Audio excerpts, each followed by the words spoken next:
Kami tahu waktu kami masuk lebih dalam lagi dalam hadirat-Mu, perjumpaan kami dengan pribadi-Mu, perjumpaan kami dengan kasih, perjumpaan kami dengan pribadi-Mu, kami adalah mengalami perjumpaan dengan kuasa, perjumpaan dengan firman yang mengubahkan kami, yang kembali melakukan kalibrasi, pengaturan ulang hidup kami supaya selaras dengan firman-Mu. Bapa di surga, kami siapkan hati kami untuk belajar firman-Mu. Kami datang sebagai murid Kristus, mendengar untuk melakukannya. Bukan belajar untuk tahu, tapi untuk melakukan supaya kami menjadi serupa dan segambar dengan Kristus. Supaya Kristus menjadi yang sulung dari banyak saudara. Itu sebabnya Kau menyebut kami anak-anak Allah. Terima kasih, kami siapkan hati kami untuk terima firman-Mu. Di dalam dan demi nama Yesus Kristus kita yang siap terima firman Tuhan, sama-sama katakan amin. Silakan duduk Bapak Ibu, shalom. Selamat pagi Bapak Ibu.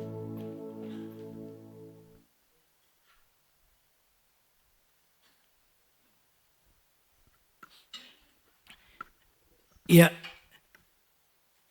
mari kita akan sama-sama belajar firman Tuhan. Dan Bapak Ibu, bulan ini kita sudah masuk di bulan Agustus. Ini bulan di mana Indonesia merayakan kemerdekaan Republik Indonesia. Ya, dan bulan ini tema kita adalah Deeper in God Presence, Stronger in Freedom and Transformation. Nah, Bapak Ibu,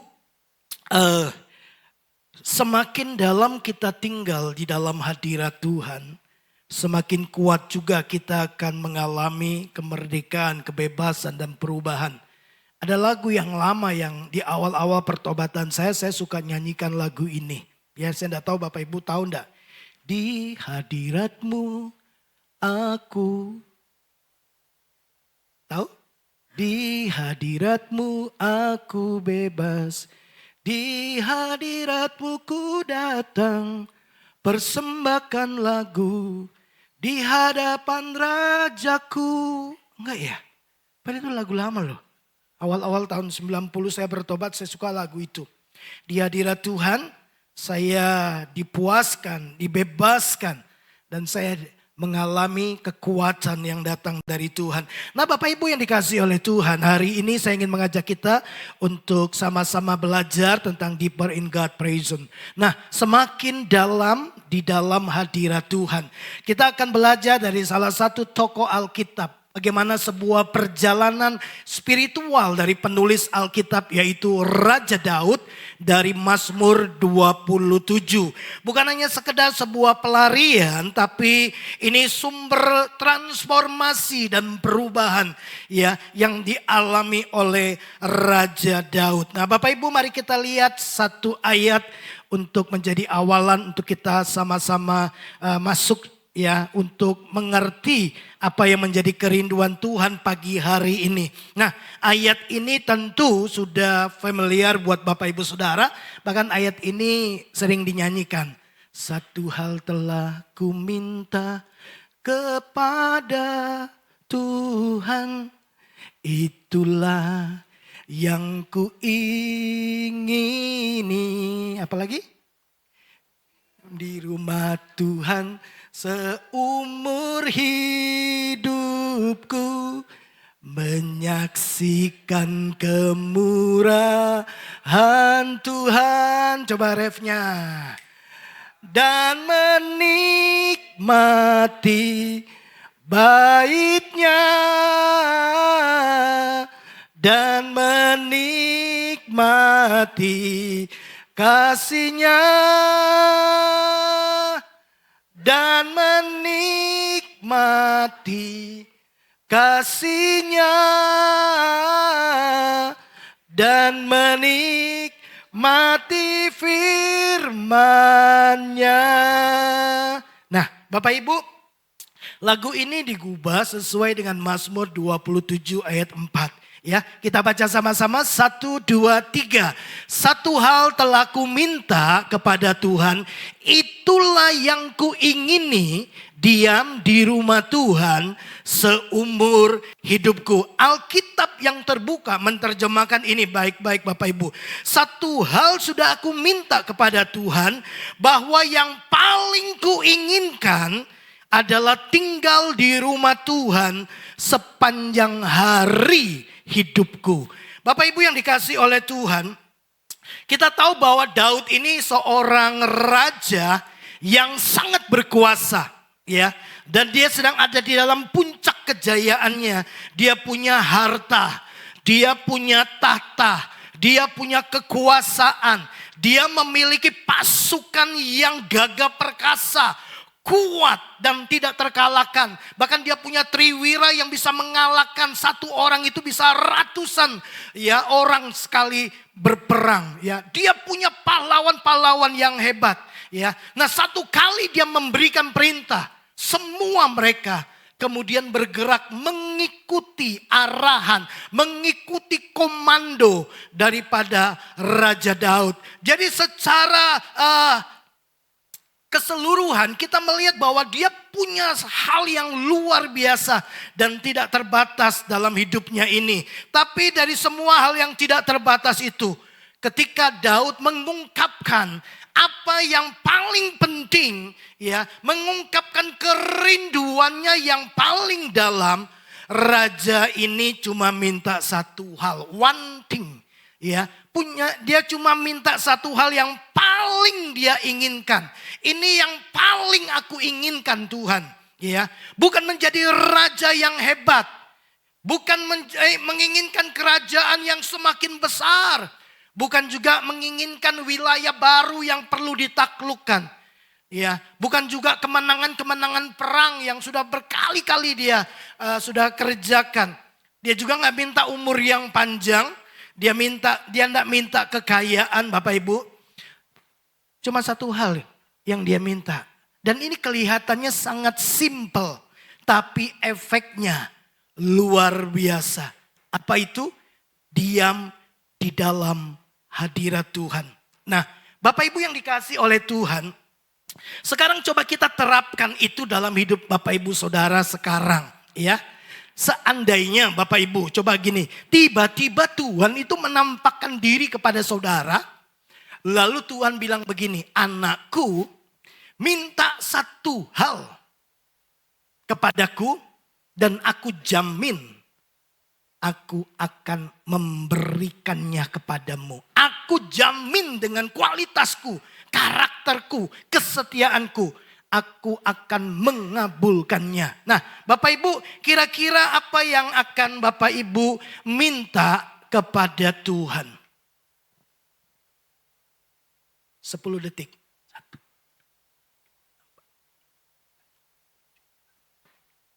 Apa?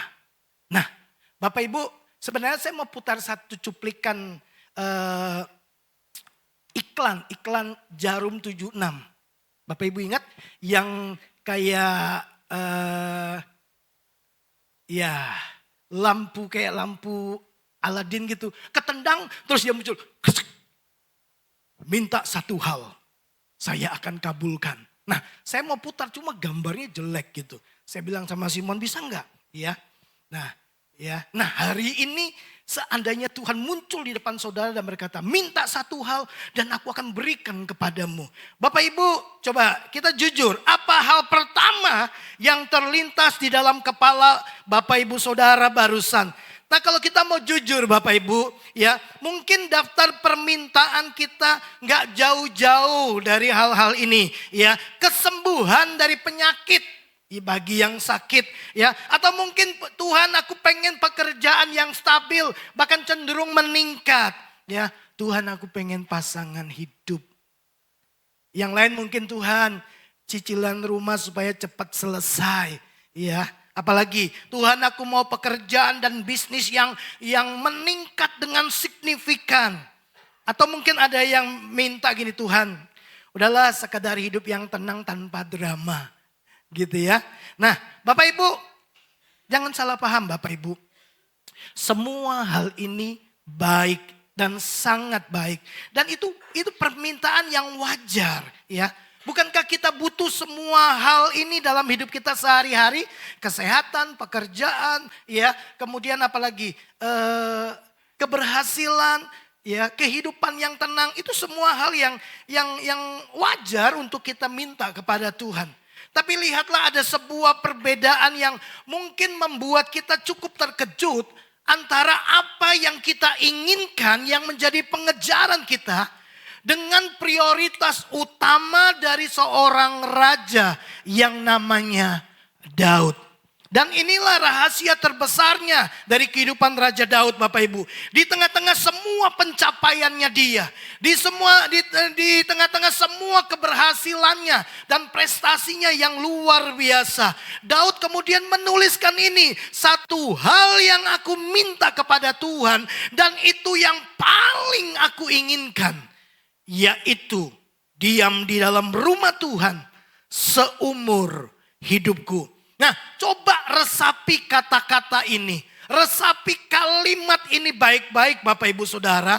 Bagi Daud, hadirat Tuhan itu bukan sekedar aktivitas rutin, ya, pertemuan di akhir minggu, ya, atau mungkin satu dari sekian banyak prioritasnya. No. Ini adalah prioritas utama, satu-satunya prioritas terpenting yang mengalahkan semua hal yang dia inginkan di dalam dunia ini. Ya, dia juga tuliskan, ya, apa yang paling diinginkannya di bumi selain Tuhan. Sekalipun dagingku dan hatiku hancur, ya, kerinduannya tetap sama Tuhan. Nah, Bapak Ibu yang dikasih oleh Tuhan, Daud itu sangat mengerti bahwa kalau dia punya Tuhan, dia udah punya sumber dari segalanya. Bukankah Tuhan sumber dari segala sesuatu, Bapak Ibu? Ya, orang bisa memiliki banyak hal di dalam dunia ini, tapi tetap kosong hidupnya. Dan kita menemukan itu. Bahkan mungkin kita sedang mengalami hal-hal seperti itu. Tapi dengan hadirat Tuhan, saudara bakal menemukan kedamaian. Bahkan dalam waktu, dalam keadaan yang lagi tidak baik-baik, saudara tetap bisa memiliki damai sejahtera yang dari Tuhan. Dan hari ini Bapak Ibu, saya ingin mengajak Bapak Ibu Saudara melihat 5 hal yang menjadi bagian penting dari kerinduan Daud akan hadirat Tuhan. Yang pertama Bapak Ibu, ya, oke. Yang pertama kita akan lihat Bapak Ibu, siapakah Daud ini? Ya. Lalu yang kedua, mengapa Daud begitu menginginkan hadirat Tuhan? Nah, yang ketiga, lalu apa dampak transformasi yang dirasakan oleh Daud? Lalu bagaimana langkah praktis supaya kita bisa masuk dan menuju hadirat Tuhan. Dan yang kelima tentu bagaimana kita kembali mencari wajah Tuhan. Mari kita lihat bagian yang pertama Bapak Ibu. Siapakah Daud? Siapakah sosok di balik Mazmur 27 ini? Ya, kita perlu mengenali ya pribadi ini supaya Bapak Ibu bisa mengerti ya rahasia penting dari permintaan, dari keinginan Daud yang paling dalam ini. Jadi saudara harus kenal dulu siapa orang yang telah menuliskan Mazmur ini. Bapak Ibu, kita ini kan sering mendengarkan tentang kisah heroiknya Raja Daud, betul enggak? Ya, dia seorang raja legendaris bahkan sampai hari ini dihormati oleh orang Israel. Dia adalah seorang penakluk raksasa yang bernama Goliat. Sementara Saul dan semua pasukannya ya mengalami ketakutan. Daud menaklukkan Goliat, ya. Dia bertarung dengan singa, dengan beruang dan dia menang. Ya, dia mengalahkan begitu banyak musuhnya. Dia pahlawan perang yang tidak pernah kalah. Bapak Ibu, tapi tunggu dulu. Tahukah kita realita kelamnya kehidupan Raja Daud yang paling gelap. Ya, bahwa kemudian perjalanan hidupnya itu tidak mudah dan penuh dengan darah. Makanya waktu dia mau membangun bait Allah, Tuhan bilang gini, Daud, jangan kamu yang membangunnya, sebab tanganmu penuh dengan darah. Bapak Ibu yang dikasih oleh Tuhan, kita tahu Daud ini ya, dia diburu oleh raja pendahulunya, yaitu Saul. Daud itu dikejar-kejar Saul, mau dibunuh oleh Saul. Mau tidak mau Daud itu sampai begini, pindah sana, pindah sini untuk bersembunyi dari kejaran Raja Saul yang mau membunuh dia. Bertahun-tahun dia berkeliaran, bertahun-tahun dia berpindah-pindah tempat bersembunyi. Ya, bahkan Daud ini pernah kehilangan anaknya. Bahkan yang lebih ironis sekali Bapak Ibu. Yang lebih tragis, yang bikin hatinya hancur adalah dia dihianati oleh darah dagingnya sendiri. Putranya yang namanya Absalom. Ya, Bapak Ibu, jadi Daud ini bukan orang yang cuma duduk manis di istananya yang megah. Ya, Daud ini sangat akrab dengan masalah. Daud ini akrab dengan penolakan. Di dalam Mazmur 27 nanti di ayat yang ke-10. Dia berkata begini. Sekalipun ibuku, ayahku dan ibuku menolak aku. Tapi Tuhan menyambut aku. Jadi sejak kecil dia sudah mengalami penolakan. Ingat kisah waktu Nabi Samuel datang ke rumahnya. Daud tidak dipanggil. Saudara-saudara yang lain dikumpulkan. Daud dibiarkan menggembalakan 2-3 ekor kambing domba. Tidak diperhitungkan sama saudara-saudaranya. Tidak diperhitungkan oleh ayah dan ibunya. Jadi Daud ini sejak kecil sudah syarat dengan penolakan. Iya.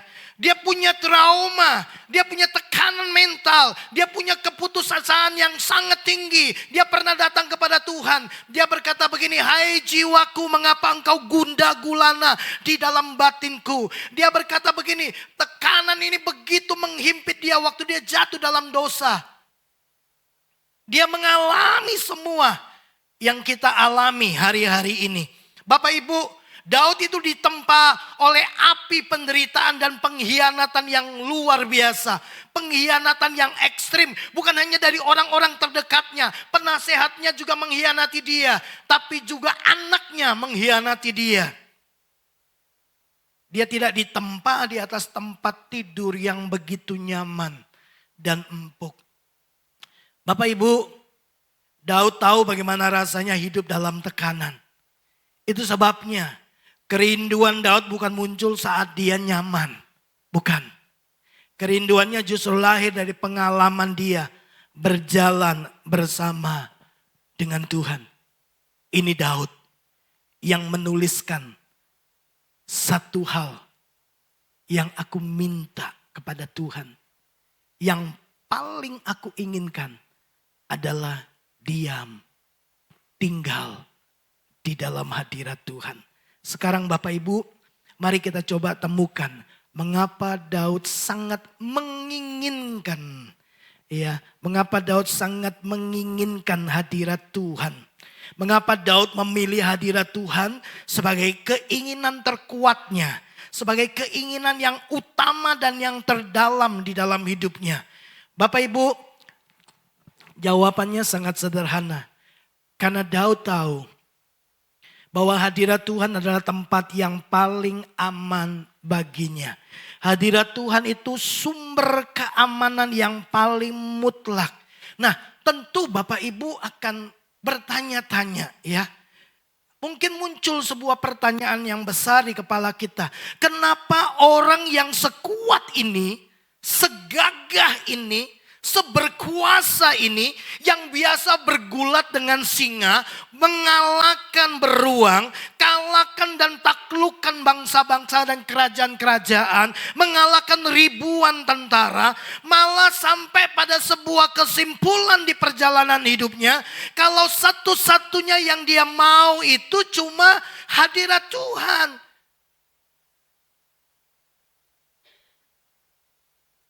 Kita tentu terheran-heran, kok itu yang dia inginkan? Kenapa itu yang paling dia harapkan? Nah Bapak Ibu, jawabannya langsung bisa kita lihat di kalimat pembuka dari Mazmur 27 tadi.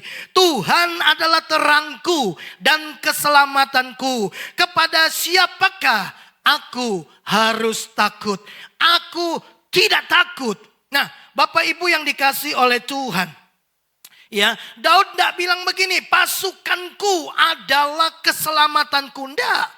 Pahlawan-pahlawanku adalah kekuatanku. Tidak. Dia langsung tunjuk pada poin utamanya. Bahwa Tuhanlah perlindungannya. Tuhanlah kekuatannya. Tuhanlah tempat dia bersandar. Tuhanlah keselamatanku. Tuhan dan Tuhan dan Tuhan. Itu yang Daud pilih. Itu yang Daud inginkan. Pengalaman pahitnya telah mengajari dia satu pelajaran yang sangat mahal. Bahwa yang benar, yang bisa selamatkan Daud itu bukan strategi perangnya yang luar biasa.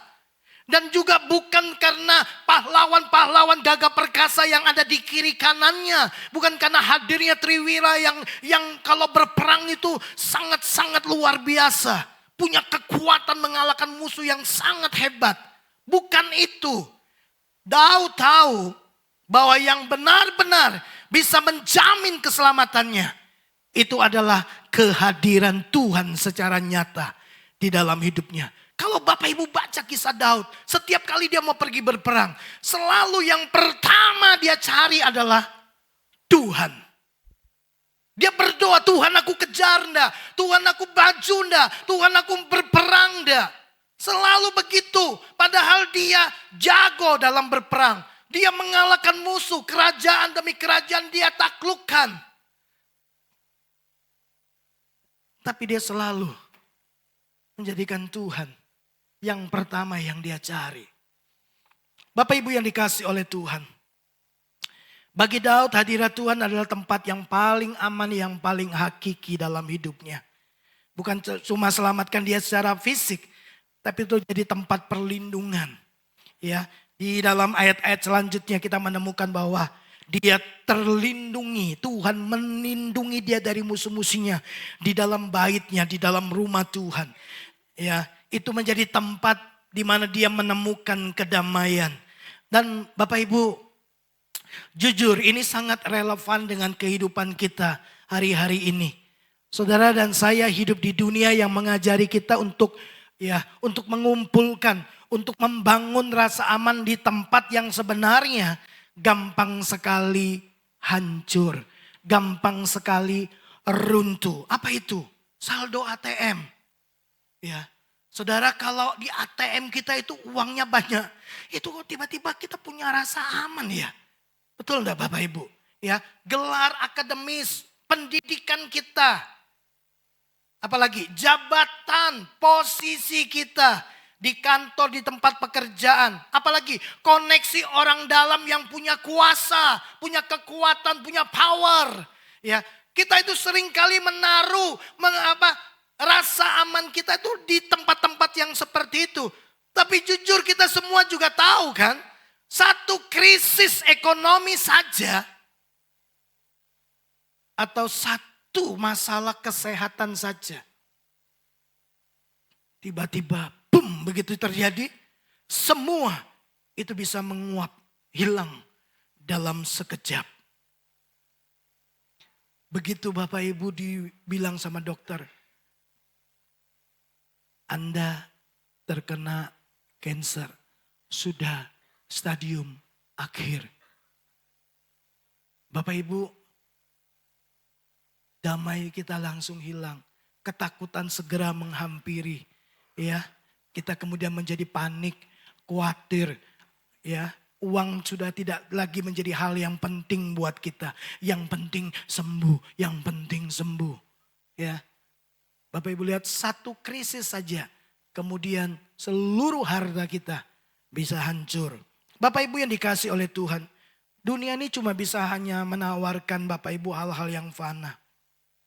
Tapi hadirat Tuhan, kehadiran Tuhan itu satu-satunya rasa aman yang tidak ada kadaluarsanya. rasa aman yang tidak akan pernah meninggalkan Bapak Ibu Saudara. Nah, mari kita akan lihat yang ketiga Bapak Ibu. Dampak ya ketika kita ini masuk lebih dalam hadirat Tuhan. Sebuah dampak yang mengubahkan. Bapak Ibu, hadirat Tuhan itu mengubah hati kita sebelum dia mengubah keadaan kita. Ya. Nah, Bapak Ibu, hadirat Tuhan itu kemudian pertama-tama mengubah hati Daud. Sebelum dia mengubah masalah yang dialami oleh Raja Daud. Ya, ini perbedaan yang jauh banget ya antara kita dengan Daud. Ada jarak yang lumayan jauh dari cara kita mencari Tuhan. Seringkali kita cuma sibuk cari tangan Tuhan. Ya, kita datang pas lagi butuh keajaiban. Kita datang pas lagi butuh pertolongan. Kita datang pas lagi mau berkat Tuhan. Sebaliknya Daud, dia mencari Tuhan karena dia merindukan dan menginginkan Tuhan. Dia mencari hati Tuhan. Hubungan Daud dibangun dari kerinduan untuk ketemu Tuhan setiap hari. Bapak Ibu baca kitab Mazmur, ya. Dia berkata, aku mau bangun pagi-pagi untuk membangunkan fajar. Aku mau mempersembahkan korban syukur. Ya, setiap hari, sehari 7 kali dia memuji-muji Tuhan. Bapak Ibu lihat, ya, kerinduannya sama Tuhan itu luar biasa. Ya, nah, Bapak Ibu, bahwa hadirat Tuhan kemudian mengubah hatinya sebelum Tuhan tuh mengubah keadaannya. Ya, musuh masih ada. Ya, kalau saudara perhatikan, di mana letak keajaiban yang dialami oleh Daud ketika dia masuk dalam hadirat Tuhan. Ya, waktu dia masuk dalam hadirat Tuhan, masalahnya tidak langsung hilang. Ya, musuh masih tetap ada, ancaman masih tetap ada. Tapi yang berubah drastis tadi saya katakan adalah hati Daud itu yang diubahkan Tuhan lebih dulu. Kapasitas hatinya diperbesar. Dia mendapatkan ketenangan untuk menghadapi situasi yang paling gelap dalam hidupnya. Tanpa rasa panik, tanpa rasa takut, dan tanpa rasa khawatir. Hati Daud berubah. Ya, Mazmur 27 ayat 1 tadi berkata, aku tidak takut. Kenapa? Karena hadirat Tuhan, kehadiran Tuhan itu jauh lebih besar dari semua masalahnya. Bukankah Tuhan bertindak seringkali seperti ini Bapak Ibu? Dia tidak langsung hentikan badai, tapi justru dia kasih kedamaian tepat di tengah badai waktu mengamuk dalam hidup kita. Ada kedamaian, ada ketenangan. Nah, Bapak Ibu yang dikasih oleh Tuhan, mari kita belajar sama-sama Bapak Ibu. Apa yang terjadi ketika kita mencari Tuhan? Ketika kita ada dan tinggal dalam hadirat Tuhan. Apa yang kita akan alami kalau kita ambil langkah radikal ini dalam keseharian kita? Ya, menginginkan Tuhan, menginginkan kerinduan untuk tetap tinggal dalam hadirat Tuhan. Kalau Bapak Ibu mulai konsisten masuk dalam hadiratnya, maka ini yang kemudian Bapak Ibu akan alami. Ya, yang pertama Bapak Ibu, ketika kita masuk naik lebih dalam lagi dalam hadirat Tuhan. Yang pertama, Bapak Ibu akan mendapatkan kedamaian. Ya, yang stabil, ya, damai tanpa syarat, hati tetap tenang meski ekonomi atau kesehatan goyah. Saudara akan dapat kedamaian yang stabil, ya, nggak lagi naik turun ngikuti kondisi ekonomi atau perasaan kita yang tidak menentu. Bahkan mungkin ketika gangguan kesehatan itu datang dalam hidup kita, saudara bisa tetap tenang di dalam hadirat Tuhan. Saudara dapatkan kedamaian waktu saudara masuk lebih dalam hadirat Tuhan. Yang kedua Bapak Ibu, ya, kepekaan pada suara Tuhan. Radar rohani kita itu jauh lebih peka. Keputusan dan pilihan-pilihan dalam hidup kita tidak lagi didikte sama kepanikan sesaat. Keputusan kita tidak didikte oleh dorongan perasaan kita saja. Saudara akan mulai memilih di dalam terang firman Tuhan. Dan itu akan membawa saudara di jalan yang tidak salah. Dan tentu tidak akan menyesatkan saudara. Saudara tidak akan jatuh tersandung. Karena saudara ada di dalam hadirat Tuhan. Saudara ada di dalam terangnya. Ya. Dan itulah yang memandu saudara dalam perjalanan untuk terus mengalami kemenangan demi kemenangan. Yang ketiga Bapak Ibu, ya, saudara akan bertumbuh dalam karakter Kristus. Karakter saudara perlahan-lahan mulai berubah secara otomatis. Ya, tiba-tiba saudara sadar bahwa saudara menjadi orang yang lebih tenang, lebih sabar. Kok saya jadi lebih sabar ya? Kok lebih gampang memaafkan orang lain ya? Ini bukan karena saudara jago menahan emosi dan perasaan saudara. Tapi karena DNA rohani saudara lagi dibenahi ulang oleh Tuhan di dalam hadiratnya. Itu sebabnya waktu saudara masuk dalam hadirat Tuhan, saudara akan mengalami perubahan-perubahan sikap. Perubahan-perubahan dalam pola pikir saudara. Sehingga semua pilihan keputusanmu itu didikte oleh terang firman Tuhan. Dan sudah pasti saudara akan tetap ada di dalam jalan-jalan kemenangan Tuhan. Dan puncaknya Bapak Ibu, saudara akan mendapatkan keberanian untuk melangkah. Keberanian menghadapi masa depan yang tidak pasti. Ya, Daud tetap berani walaupun masa depannya tidak pasti. Ya, dia tahu siapa yang berjalan bersama dengan dia. Keberanian sejati lahir dari keyakinan bahwa begini, Tuhan tidak pernah meninggalkan kita. Tuhan tidak pernah tinggalkan Daud. Dan Daud tahu persis itu. Ya, nah Bapak Ibu yang dikasih oleh Tuhan. Kalau Bapak Ibu secara konsisten masuk dalam hadirat Tuhan. Bapak Ibu akan menemukan hal-hal ini terjadi tanpa Bapak Ibu saudari. Ya, saudara kemudian mengalami sebuah ketenangan yang internal, yang bersumber dari Tuhan yang berdiam dalam hidup Bapak Ibu saudara. Sekarang kita lihat bagian yang keempat. Ya, bagaimana langkah menuju hadirat Tuhan. Bagaimana kita kemudian menghidupi ya apa yang telah diajarkan oleh Raja Daud kepada saudara. Bagaimana supaya kita bisa tinggal di dalam hadirat Tuhan. Ini bagian yang sangat krusial. Ini bagian yang sangat penting. Ya, kita tidak cuma ngerti teorinya. Ya, bahwa oh iya kita harus ada dalam hadirat Tuhan. Kita harus berdoa, mencari wajah Tuhan. Kita harus saat teduh. Kita tidak cuma ngerti teorinya saja. Memang keren kalau kita tahu teorinya. Tapi kalau nggak dipraktekkan Bapak Ibu, ya jatuh-jatuhnya ya paling cuma tahu informasinya tanpa mengalami transformasi. Nggak ada perubahan hidup dalam hidup kita. Ya. Jadi untuk masuk dalam hadirat Tuhan itu adalah masalah keputusan hati. Bukan sekedar metode, ya, bukan soal cara bagaimana datang kepada Tuhan, tapi harus dimulai dari keputusan hati untuk merindukan Tuhan, menginginkan Tuhan lebih dari semuanya. Bapak Ibu yang dikasih oleh Tuhan, mari kita akan sama-sama ya belajar bagaimana kita kemudian mengambil langkah praktis untuk masuk dalam keintiman dengan Tuhan. Tinggal di dalam hadirat Tuhan. Menikmati Tuhan. Merasakan hadirat Tuhan. Dan mengalami banyak perubahan-perubahan di dalam hidup kita. Mari kita akan lihat beberapa hal. Bapak Ibu yang pertama, luangkan waktu. Bapak Ibu harus punya disiplin waktu. Ya, tidak usah tunggu hidup kita kacau dulu. Tidak usah tunggu hidup kita berantakan lebih dulu. Baru mau mulai berdoa. Baru mau mulai cari Tuhan. Baru mau mulai masuk dalam hadirat Tuhan. Jangan tunggu hidupmu berantakan dulu Bapak Ibu. Ya, sediakan waktu 15 menit saja setiap hari sebagai awalan.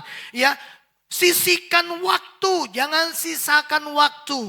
Sisihkan dengan sengaja Bapak Ibu. Siapkan 15 menit lah paling tidak. Bapak Ibu punya waktu untuk datang dalam hadirat Tuhan. Kalau Bapak Ibu lakukan ini secara konsisten. Ini akan mengubah arah hidupmu. Mengubah arah hatimu. Mengubah arah cara berpikirmu. Kenapa? Bapak Ibu terhubung dengan Tuhan. Sumber kebenaran. Bahkan dia adalah kebenaran itu. Bapak Ibu akan mendapatkan kedamaian. Jadi Bapak Ibu yang pertama, Bapak Ibu harus punya disiplin waktu. Harus punya komitmen. Ya. Nah yang kedua Bapak Ibu, saudara datang aja apa adanya, gak usah tunggu sempurna dulu. Ya, sebab apa? Sebab Tuhan melihat hati yang haus. Datang saja dengan hati yang tulus. Daud itu dalam kondisi apapun, dia selalu datang sama Tuhan. Ya, dia nggak datang bukan hanya waktu dia mau berperang atau dia sudah menang perang. Bahkan ketika dia jatuh dalam dosa yang paling kotor dalam hidupnya, bukan hanya berzina. Dia melakukan pembunuhan berencana terhadap suami Batsheba. Dalam kondisi yang terpuruk seperti itu, ketika dia ditegur oleh Nabi Nathan. Bapak Ibu tahu yang Daud lakukan? Dia datang kepada Tuhan. Dia bertobat. Dia datang dengan sebuah sikap hati yang tulus di hadapan Tuhan. Bahkan ketika anaknya mengkhianati dia. Siapa yang dia cari? Tuhan. Di tengah-tengah pelariannya, dia berkata, hai jiwaku, mengapa engkau gundah gulana? Berharaplah kepada Tuhan. Lihat Bapak Ibu, hati Daud. Jadi dia tidak datang, cuma waktu dia butuh saja. Dalam keadaan apapun, dia selalu datang kepada Tuhan. Datang saja. Karena Tuhan nyari hati yang haus, yang merindukan dia. Yang ketiga Bapak Ibu, nikmati saja momen saudara bersama-sama dengan Tuhan. Ya, waktu saudara datang sama Tuhan, coba mulai sedikit kurangi list permintaan di dalam doa saudara. Dan mulai perbanyak porsi penyembahan dan ucapan syukurmu kepada Tuhan. Ya, justru di momen seperti itulah koneksi sejati kita terbangun ya dengan Tuhan. Bapak Ibu, seringkali waktu kita datang sama Tuhan bukan untuk menikmati Tuhan, bukan menikmati keintiman dan kebersamaan dengan Tuhan, tapi yang seringkali kita lakukan waktu kita datang sama Tuhan, kita membawa semua list-list permintaan doa-doa kita. Apa yang kita mau Tuhan lakukan buat kita. Kita jarang berpikir dan bertanya, Tuhan apa yang Tuhan mau saya lakukan untuk Tuhan. Tapi kita selalu datang minta Tuhan lakukan sesuatu buat kita. Nah mari Bapak Ibu, kalau Bapak Ibu datang sama Tuhan, mari mulai ya, kurangilah list-list permintaan saudara. Dan perbanyaklah ucapan syukur, sembah Tuhan, naikkan pujian bagi Tuhan, agungkan dia, kenali hatinya, kenali pribadinya, tahu apa yang menjadi harapan-harapan Tuhan dalam hidup Bapak Ibu Saudara. Ingat ini Bapak Ibu Saudara, ini masalah keputusan hati, bukan soal cara. Jadi ini harus lahir dari hati yang menginginkan Tuhan. Barulah langkah-langkah berikutnya saudara akan mengerjakannya. Yang bagian yang terakhir Bapak Ibu.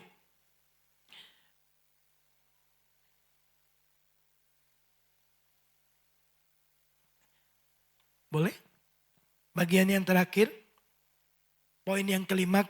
Bagaimana kita diajak untuk kembali mencari wajah Tuhan. Bapak Ibu, ini adalah bagian kesimpulan utama kita. Tapi sebelum saya menyampaikan semuanya itu, mari kita tarik mundur sedikit. Mari lihat gambar besarnya Bapak Ibu.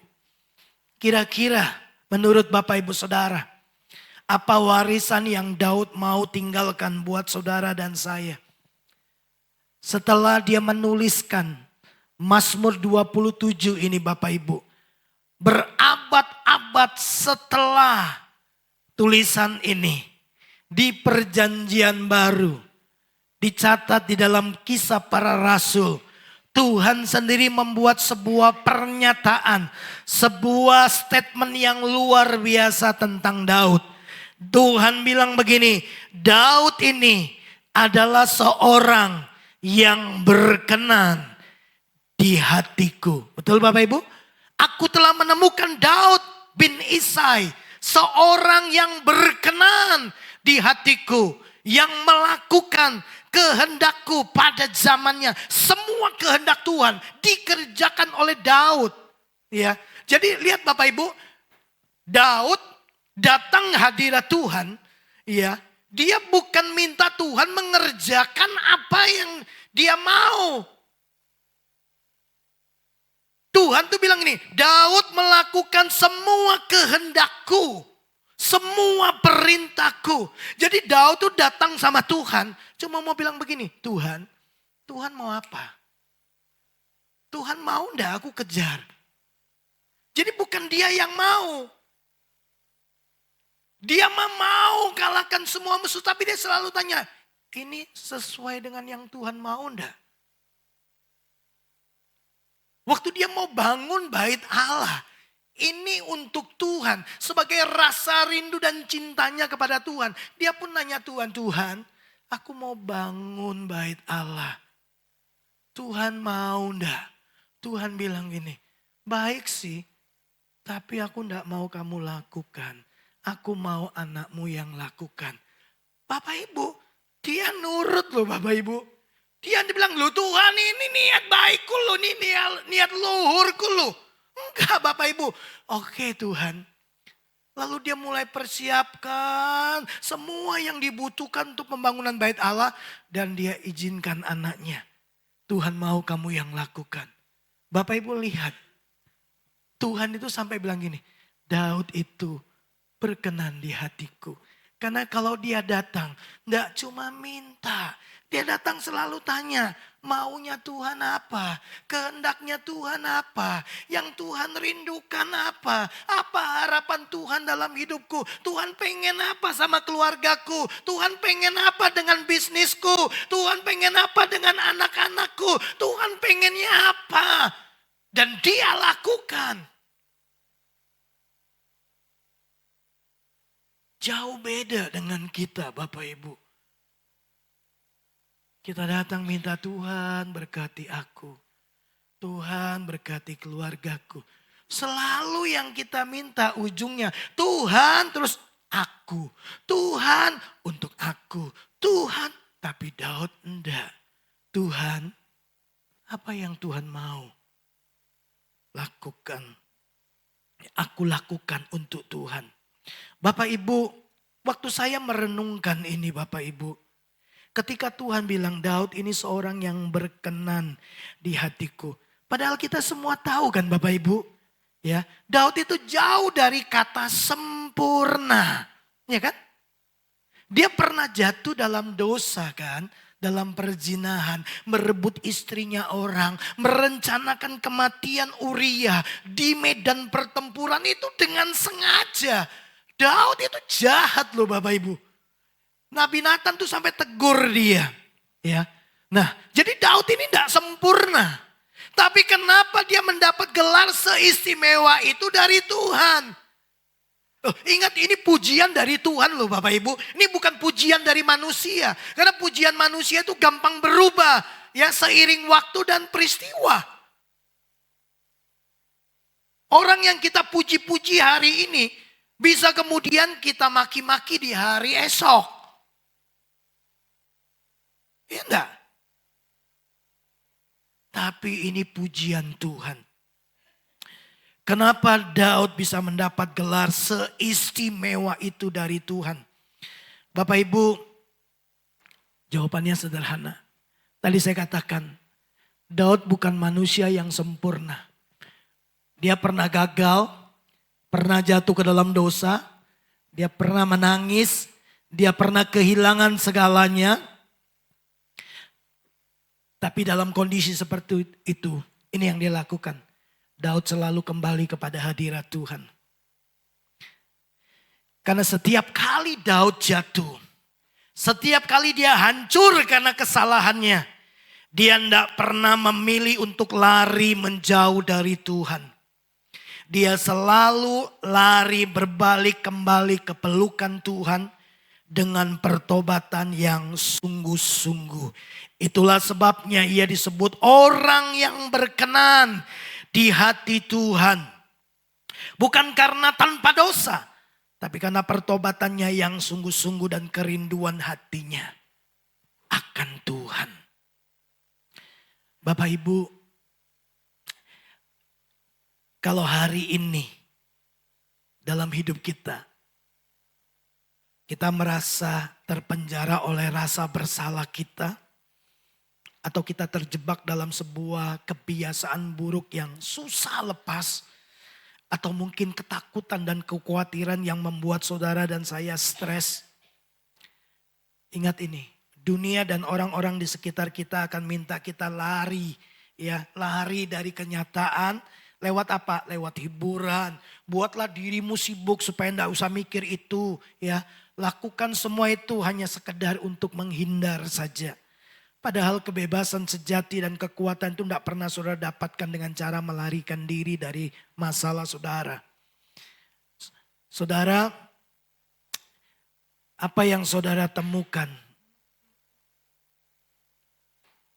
Solusi dan ketenangan, jalan keluar, saudara temukan waktu saudara menerobos masuk dalam hadirat Tuhan.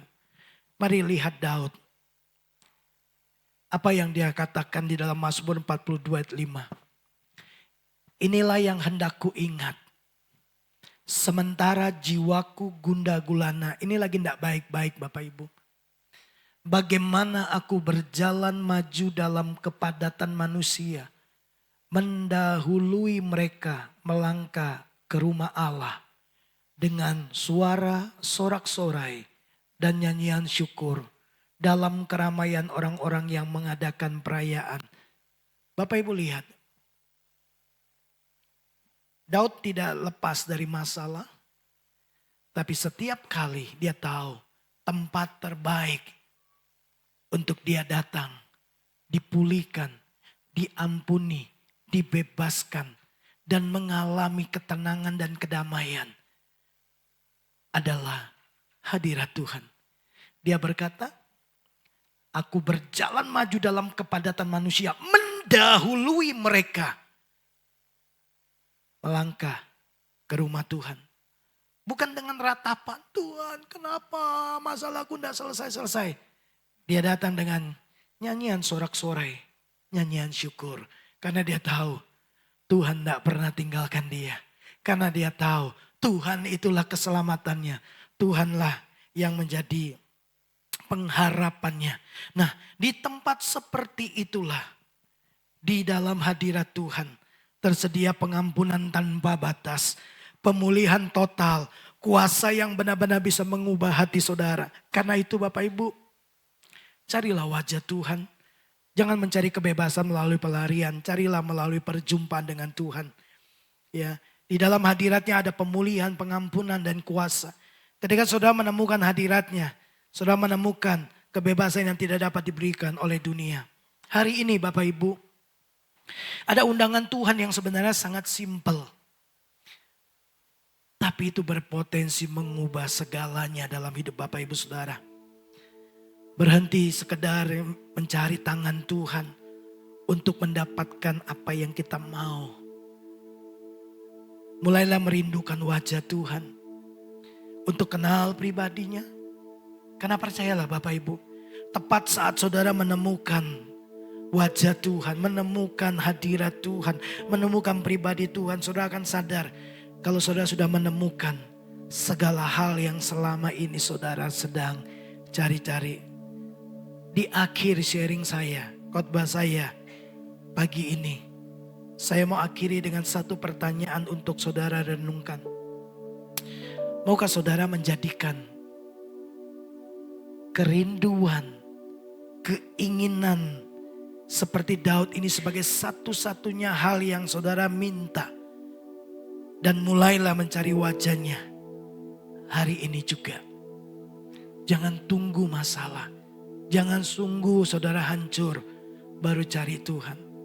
Cari Tuhan. Kapan? Sekarang. Mari kita akan lihat sebuah refleksi untuk kita renungkan. Bapak Ibu, jika Tuhan bertanya kepada saya seperti kepada Daud, apa satu hal yang paling kamu inginkan? Apa yang saudara akan jawab kepada Tuhan? Apakah itu benar-benar Tuhan? Atau ada hal lain yang lebih yang saudara kejar? Apa yang selama ini paling banyak menghabiskan waktu, pikiran, dan hati saya? Apakah hal itu menunjukkan bahwa Tuhan adalah prioritas utama dalam hidup saya? Kapan terakhir kali saya benar-benar menikmati hadirat Tuhan? Bukan hanya datang kepadanya karena membutuhkan pertolongan. Bapak Ibu, saya percaya Tuhan mengasihi kita. Amin. Tuhan sangat mengasihi kita. Dia tidak mau Bapak Ibu susah. Nggak ada rancangan kecelakaan dalam hidup Bapak Ibu Saudara. Kalau kita mungkin jatuh dalam berbagai macam masalah, itu karena pilihan dan keputusan kita yang tidak dipandu oleh terang firman Tuhan. Kok bisa? Karena kita tidak pernah benar-benar menghidupi firman Tuhan. Kita tidak terhubung sebenarnya dengan Tuhan sang firman itu. Firman Tuhan hanya berhenti jadi pengetahuan di kepala kita. Hari ini kita tahu, tapi kemudian 5 menit kemudian ada berita-berita lain masuk dan penuhi pikiran kita. Sehingga firman keluar dari pikiran kita. Tidak pernah direnungkan dan disimpan dalam hati. Tahu tidak Bapak Ibu, Daud berkata, aku menyimpan janji-janjimu dalam hatiku, supaya aku jangan berdosa kepadamu. Firman itu tidak cuma ditaruh di pikiran jadi pengetahuan. Paulus bilang pengetahuan bikin orang sombong. Firman Tuhan itu jadi tempat berdebat dengan alasan apologetika, pembelaan. Ya, kita perlu membela iman kita. Tapi saudara perlu membela kebenaran. Kebenaran itu akan membela dirinya sendiri. Simpan firman Tuhan di dalam hatimu. Dan biarkan itu menerangi hatimu. Karena dari situlah, dari hatimu lah terpancar kehidupanmu. Kalau hatimu penuh dengan firman, pilihan, keputusanmu, sikapmu, perilakumu akan diterangi oleh firman Tuhan. Jadi ambil waktu Bapak Ibu, cari wajah Tuhan. Saya rindu kita semua. Tuhan kemudian berkata, aku menemukan jemaat GBI Duta Kerajaan, orang-orang yang berkenan di hatiku. Karena mereka melakukan semua kehendakku. Kita datang karena kita menginginkan Tuhan. Bukan mencari tangannya. Bukan butuh pertolongan dan berkatnya saja. Bapak Ibu, berkat itu mengikuti orang benar. Berkat itu didesain mengikuti kita. Jadi gak usah kejar berkat. Berkat itu Tuhan sudah sediakan buat kita. Percayalah, saudara ini anaknya, dia Bapa. Dia pasti sediakan semua yang Bapak Ibu butuhkan. Tapi yang pertama, yuk mulai hari ini, satu hal yang kita minta, Tuhan, aku mau masuk lebih dalam lagi dalam hadirat Tuhan. Amin. Kita akan masuk dalam perjamuan kudus. Boleh minta kunci G?